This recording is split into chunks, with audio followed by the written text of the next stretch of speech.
A center build that can jump through the roof to get a rebound. A center build that can jump through the backboard to get a chase down block. A center build that can throw full court passes like Tom Brady and knock over any defender with legend brick wall. This is the new meta center on NBA 2K25.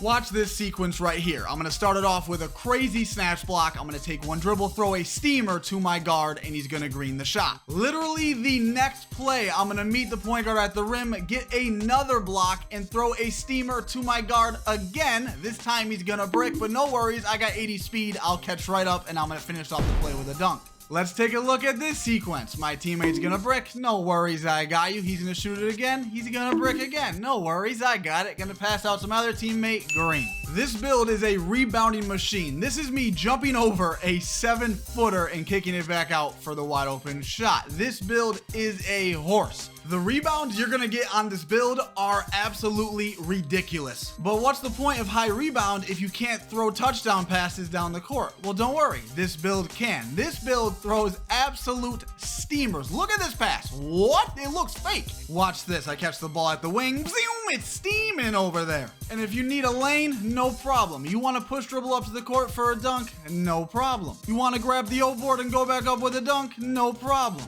In my opinion, it's just the perfect center build. Now, all these clips are cool and all, but what about live gameplay with the number 3 ranked twos player? Let's get into that right now. This is how you should use the build. This is the role of the build and the play style. And yes, before anyone asks, this is a 2s and 3s build. I don't know what our defense was there, but I'm gonna throw this dude out the way. He tried to worm me. No, sir. Gonna pass it out to my man Blix. This is Blix, by the way. If you guys don't know, he just changed his gamer tag. He is, oh my god, there's that rebound over the footer. I'm gonna get the board, pass it big out to him, green. He has won the most wagers in the history of 2K, and he was a 3v3 Coinbase champion, and he's currently ranked 3 for 2v2, and this is how he plays. He just midi fades with an inside center like me that can get boards like me. I just hauled in that rebound. We're gonna get this next rebound, no big deal. 2 boards over a 7-foot center, same play, no problem. But this right now, this play style, the midi fades with the inside 6'9" is the new meta for the 2v2. It reminds me a lot of the older 2Ks. This is how we all used to play on the 2s. As for the 3s, it's the meta depending on your guard. If your guard likes to play with a popper, then the popper is the meta. If your guard likes to play with an inside, then it is this build. I guess you could say the same thing for 2s, but right now most of the top 2s teams are running this type of lineup and this type of play style. Even if you are not playing with a guard that just spams the midi fades, there's a proper way to play on this build. You have to understand your role, okay? And also, before I forget, I wanted to add that on the 3s, the guard you want to play with, or the quote-unquote meta guard that is playing with this build, is typically a 3 hunting guard. Anyways, back to understanding your role. The role on this build is to use that legend brick wall and that 95 strength to set them big body screens to get your guard open, whether it's for the midi fade, the 3, or even the dunk. And of course, after you set the screen, make sure you roll because you're gonna want to use your 96 O board to try to get the offensive rebound. Playing good defense is also a part of your role. This build has very good defense, and on the 3s is capable of even switching with your lockdown. The main purpose of this build is to set good screens, get rebounds, and play defense. That's it. But Dirk, I want to score. Don't worry, you're gonna score a lot. The guard, if the roll is there, or if the slip is there, or whatever, they're gonna hit you, and you're just gonna go up for a standing dunk. And if you get an offensive rebound, you're more than welcome, of course, to always go back up for the standing dunk as well. Just make sure you pump fake a few times. But 19-0, I hit him with the big body screen. Blix is gonna green it. That's the ball game. Let's get this video to 3,000 likes. Drop a like if you haven't already. Let's get into the builder. For our position, we are going with a center. But if you want to go power forward, that's okay. Either one works fine. There is no difference. The height, we're going with 6'9", weight 255 pounds, and our wingspan is going to be 7'5". Let's go all the way down to our physicals and start here. For the speed, we're gonna max it out 80. For our agility, maxing it out 74. You'll see why later this is such a big deal. Our strength, 95. That's gonna get us Hall of Fame brick wall, but we're gonna use our tier 2 +1 to get legend brick wall. If you guys did not know, the vertical helps with rebounding. We're about to get crazy boards and we're going with a 90 vertical on this build.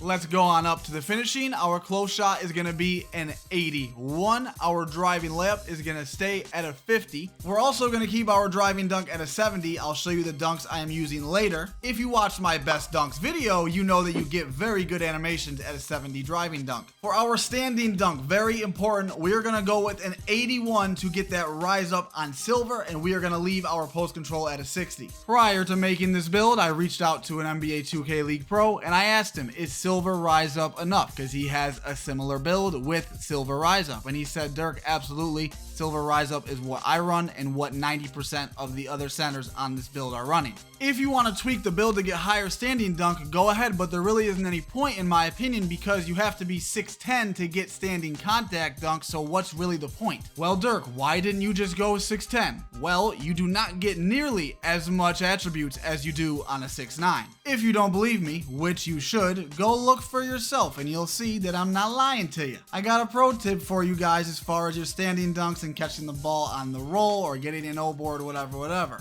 If you're not in the best position to just go straight up, hit them with a few pump fakes. They're eventually going to jump, I would hope, or they're going to get in a weird position. And if they don't, then just pass the ball back out. No big deal. Another pro tip, make sure your layup timing is on real player percentage. This is going to help with your layups and your close shots. If it's open, it's most likely 99% of the time going to go in. With this setting turned on, you never have to time your layups or your close shots. Here are the dunks on this build. I don't have any 2-foot dunks, but I have the hangs off one and the athletic hangs off one. Very underrated dunk packages, and they're very effective.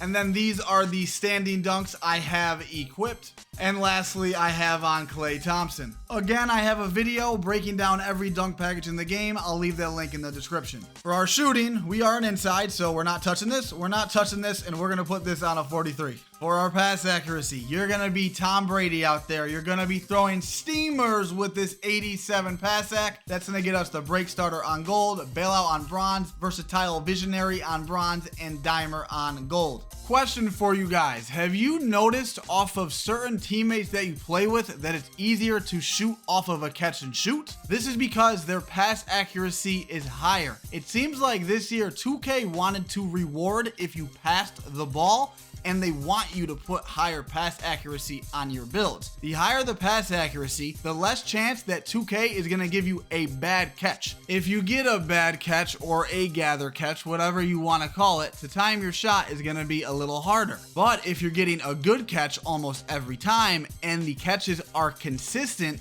your shot timing is going to be consistent and you're gonna green more shots because you won't have to adjust the timing based on the catch. When I'm on guard, I love playing with a teammate with high pass accuracy, but when I'm playing with a teammate with low pass, I can literally feel it, and I will ask them, what's your pass? And they'll be like, it's a 50, and I can be like, I can tell. The catches I'm getting are terrible, and when I play with a teammate like this, my shooting is just way off. Not only are you going to help your teammates green more shots, you're going to throw them steamers so the passes aren't going to get intercepted as much. And break starter on gold is absolutely ridiculous, bro. I was throwing steamers, full court passes easily without any problems. And this is a big advantage, especially for 3s and 5s. Dirk, if we make this build, what pass style do I use? I got you. You want to use Donovan, Mitchell, or Sabonis. These are the best two in my opinion, but I am using Mitchell. As far as our ball handle and speed with ball, we're going to leave them where they're at, but take a look at this. Even though our ball handle and speed with ball is low, we still get to push dribble, and on a 6'9" with max wingspan, we can get up the court faster than a 6'2" point guard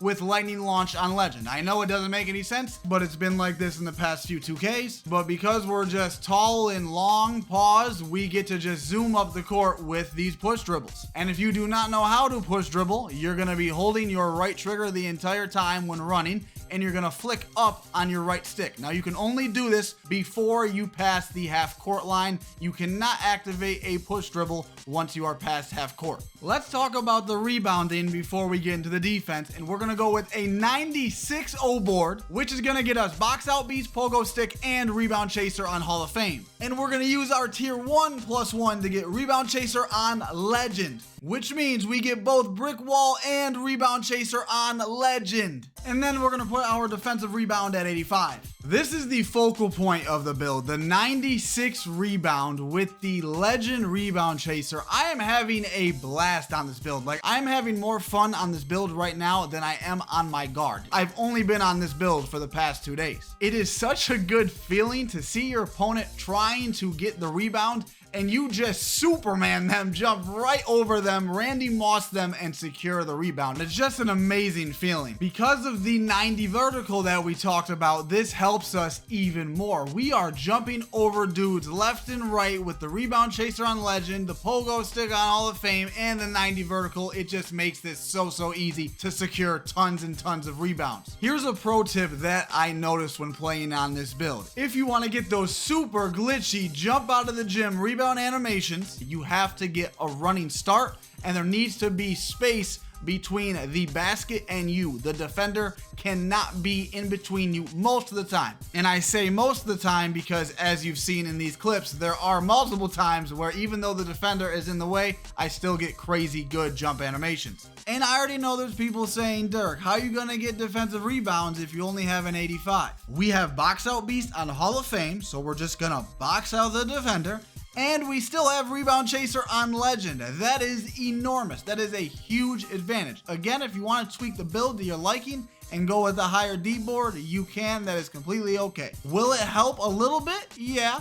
Is it worth to change up the build?